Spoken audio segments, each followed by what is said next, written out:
What do you need to know about non-alcoholic fatty liver disease and how to treat it? I'm Dr. Brett Scher, the medical director at DietDoctor.com. This is an important topic that I want to review some of the basics with you to make sure everybody understands what this condition is and what a potential treatment is. Now, when I was in med school and residency, this condition of NAFLD, or non-alcoholic fatty liver disease, basically didn't even exist. If you had fatty liver, it was because you were an alcoholic. But then all of a sudden, people started to get this condition with fatty liver and liver disease, and they weren't drinkers. And it was even starting to happen in teenagers and in kids. Now, the non-alcoholic causes of fatty liver are much more common than the alcoholic causes.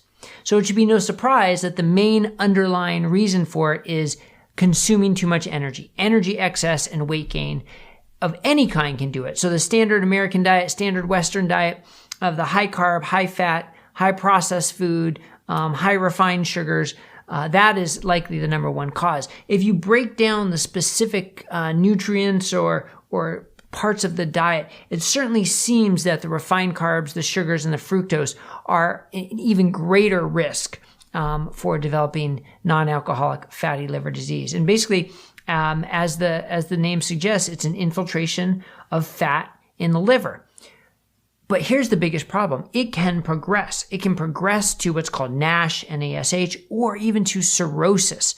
And cirrhosis is end-stage, irreversible liver disease, and that's a big problem.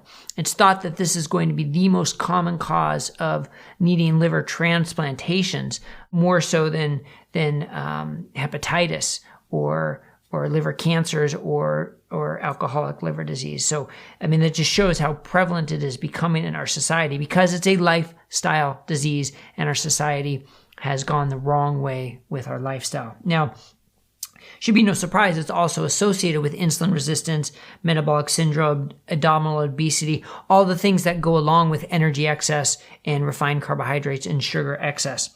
So, how do you treat it? Well, the treatment is removing the offending agent and hopefully doing it soon in the course, right? So what's the offending agent? Well, not having energy excess, not having too much sugar and refined carbohydrates, and not having too much fructose, right? Removing those agents. So it should be no surprise that studies have shown that low carb and keto diets are very effective at treating NAFLD, or non-alcoholic fatty liver disease. In fact, there was a 12-week trial using a Mediterranean-style keto diet. And in that 12 weeks, they showed complete normalization of fatty liver. Now, that's pretty quick. Now, your doctor can diagnose fatty liver either by liver function tests, a blood test, or by ultrasound or MRI, different imaging studies. And in this trial, of that 12-week trial, these findings normalized with a ketogenic diet. So it shows that this is something we all can address, and it is a big problem for people who have it, but is absolutely we can address it. Now, keto may not be the only way to do it.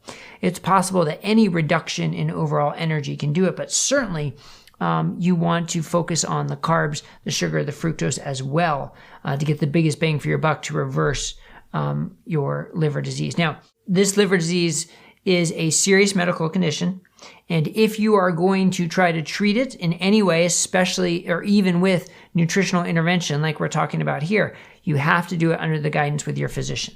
Okay, do not try and do this on your own because your physician needs to monitor you with blood tests and imaging studies potentially, and you are going to need their guidance. You should not do this on your own because this is a serious medical condition. And if it's not working, if by chance it's going the wrong way, you absolutely need to know that. Now, when a lot of people hear me say you need to work with your physician, I get pushback because they say, well, my doc doesn't know anything about the keto or low carb diet. Well, that's starting to change. That is absolutely starting to change.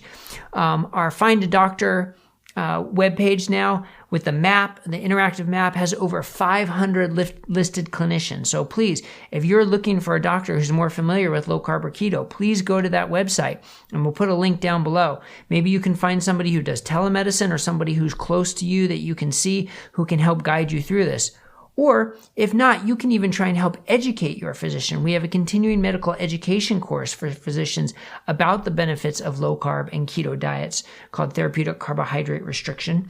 If you can introduce them to that continuing education course, maybe they can then become educated about low carb and keto and work with you to understand if this is the right treatment for your liver disease or your diabetes or your metabolic syndrome or whatever the case may be.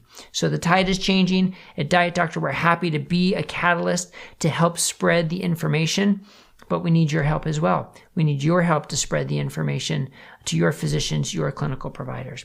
So hopefully this was helpful as a quick overview of NAFLD, what it is, what the causes are, what you can do to potentially treat it, and how you can find a physician to help work with you, because this is a serious medical condition. All right. Thanks a lot, everybody. Have a great day. Don't forget to hit subscribe down below so you'll get all our updates here at Diet Doctor YouTube channel. Take care.